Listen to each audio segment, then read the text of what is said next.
Hey guys, and welcome back to our channel How to Guide.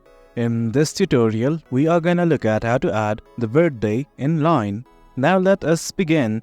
Do note that I have already logged into my account. In case you have not done that, we'll do it right now. The process is quite easy. Initially, what you guys have to do is simply go to settings. At the top right, you can see a gear-like icon right here. Click on it right now.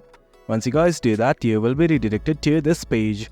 From here, all you guys need to do is click on the very first button that you are seeing right here, that is profile.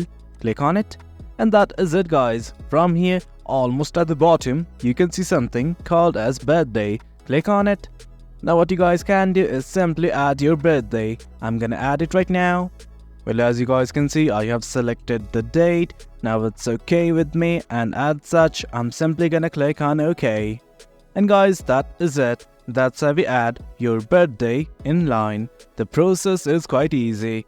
Hope you guys found this video informative, and for more content like this, do remember to hit like, share and subscribe. Your support fuels us. Until next time, thank you.